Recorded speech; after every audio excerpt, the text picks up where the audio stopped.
जन्म जन्म की पूजी पाई, जन्म जन्म की पूजी पाई, जन्म जन्म की हाँ जन्म जन्म की हाँ जन्म जन्म की पूजी पाई, जन्म जन्म की पूजी पाई।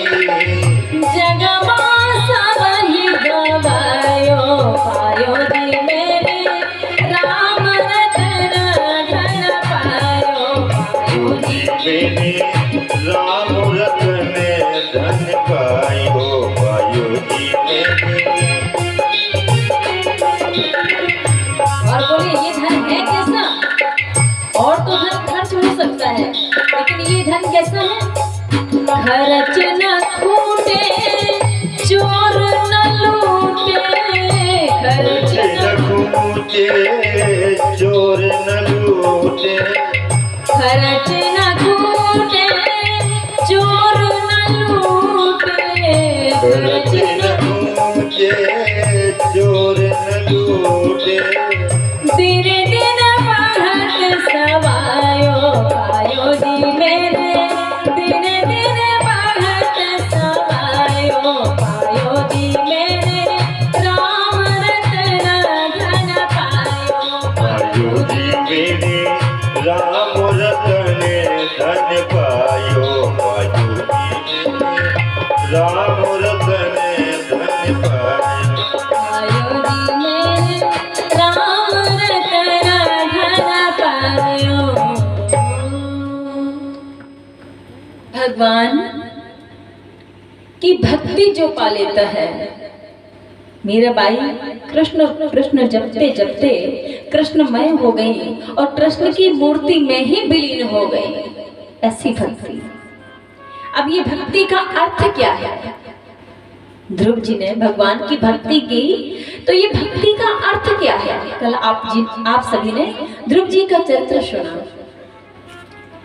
तो कुछ लोग समझते हैं कि हम पूजा करते हैं तो पूजा करना भक्ति है, लेकिन पूजा तो पुजारी करता है, पूजा करना कोई भक्ति थोड़ी ना है। पुजारी पूजा करता है।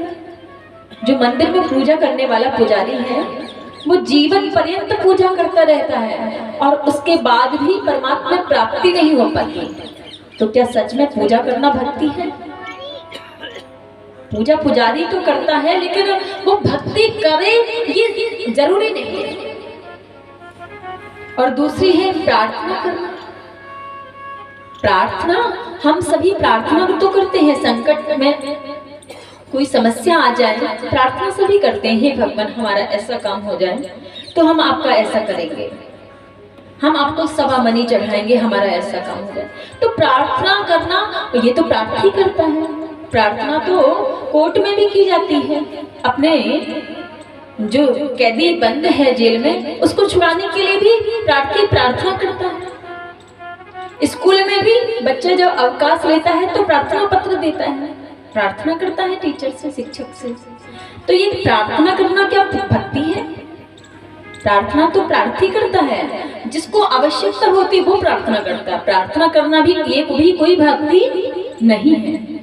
तीसरा है मंदिर हम सभी जाते हैं। तो मंदिर जाते हैं किसके लिए? दर्शन करने के लिए सभी मंदिर जाते हैं।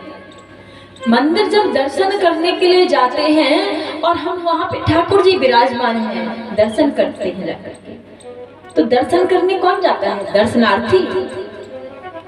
अच्छा, ये सभी शब्द अलग अलग हैं, इन सभी को एक दूसरे से संबंध तो है लेकिन एक नहीं है। दर्शन करने जो जाता है वो दर्शनार्थी है, और इसी से अलग जैसे हम यज्ञ करते हैं, अनुष्ठान करते हैं, हवन करते हैं, पूजन करते हैं, ये तो सब याज्ञिक करते हैं, जिसको कहते हैं पुरोहित। पुरोहित जो होते हैं वो यज्ञ अनुष्ठान वगैरह करवाते हैं। कुल पुरोहित भी होते हैं, और जिसके कुल पुरोहित नहीं है वो अलग से भी किसी पुरोहित को बुलाता है। तो ये तो पुरोहित का जो कार्य है वो पुरोहित करता है, लेकिन ये जरूरी नहीं कि वो भक्ति ही हो, ये अनुष्ठान है। लेकिन भक्ति का अर्थ क्या है? भक्ति का अर्थ है सिर्फ और सिर्फ जिसमें ईश्वर की प्राप्ति हो, ईश्वर के अलावा किसी और चीज की चाह ना हो, जिसमें ईश्वर और अपने बीच में व्यक्ति जीवात्मा जो है वो संबंध जोड़ ले। अपने और ईश्वर से संबंध स्थापित कर लेना, ये भक्ति का बीज है। कोई भगवान को शत्रु भाव से जपता है, कोई भगवान को मित्र भाव से जपता है, कोई भगवान को ईश्वर के भाव से जपता है, कोई भगवान को अपने सगे संबंधियों में देखने दर्शन करता है कि हर देश में तो, हर वेश में तो तेरा नाम अनेक तू एक ही है। हर जगह सिर्फ और सिर्फ परमात्मा ही है। हम ठाकुर जी का भोग लगाते हैं और सामने कोई आ गया भिक्षा मांगने के लिए, तो वो ठाकुर जी की भोग उठा करके उसको दे देते हैं कि हो सकता है ठाकुर जी स्वयं इसके स्वरूप में आ गए हो हमारे सामने। तो जीवेद स्वरूपे होए नित्य कृष्ण दास, जीवेद स्वरूपे होए नित्य कृष्ण दास, जो भगवान का सिर्फ और सिर्फ दास भाव से भगवान की सेवा करता है वही सच्ची भक्ति है। अन्यथा कार्य तो सभी करते हैं, कोई पूजा का कार्य करता है, कोई खेती का कार्य करता है, कोई शिक्षक है, कोई विद्यार्थी है, कोई कुछ अनेकों पद है संसार में, तो सब अपना अपना कार्य करते हैं। लेकिन हर कार्य में अगर भक्ति ही हो ये जरूरी नहीं। लेकिन बहुत से संत महात्मा ऐसे भी हैं जो गृहस्थ जीवन में रहते हुए हर कार्य को करते हुए भगवान की भक्ति करते हैं और भगवान को प्राप्त भी कर लेते हैं। लेकिन बहुत से संत भी ऐसे हैं जो भगवान को पाने के लिए घर छोड़ करके निकलते हैं और जीवन पर्यंत परमात्मा की प्राप्ति नहीं कर पाते हैं। इसलिए परमात्मा की भक्ति जो है, भक्ति कैसी है? बोले भक्ति स्वतंत्र सकल गुण खानी। और इसको पाया कैसे जाता है? बोले बिन सत्संग ना पावै प्राणी। भक्ति स्वतंत्र सकल गुण खानी, बिन सत्संग ना पावै प्राणी। पुण्य पुण्य बिनु मिलहि न संता, संत संगति श्रद्धि कर अनंता। पुण्य पुण्य बिनु मिलहि न संता, सत संगति श्रद्धि कर अनंता। बिन सत्संग विवेक न होई, राम कृपा बिनु सुलभ न सोई। बिन सत्संग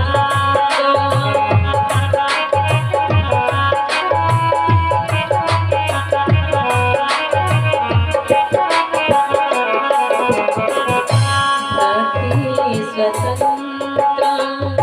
भक्ति कैसी है? भक्ति स्वतंत्र सकल गुण खानी। और इसको पाया कैसे जाता है? बोले बिन सत्संग न पावै प्राणी। बिना सत्संग के भक्ति को पाना असंभव है, नहीं पाया जा सकता। और बोले सत्संग कैसे मिलेगा हमें? जीवन में सत्संग कैसे? सत्य का साथ करना ही सत्संग है। लेकिन सत्संग मिलता कैसे है? बोले पुण्य पुंज बिनु मिल ही न सकता। जब तक हमारे जीवन के पुण्य का पुंज एकत्रित नहीं होता है तब तक हमें सत्संग की प्राप्ति नहीं होती है। और जब सत्संगति मिल जाती है तो संस्कृति कर अंता, तो हमारे जीवन के क्लेश, कष्ट, दुख कठिनाइयाँ, जो कार्य असंभव हो वो भी संभव हो जाता है। अच्छा, बहुत से लोग ये भी कहते हैं कि हम तो भाई बहुत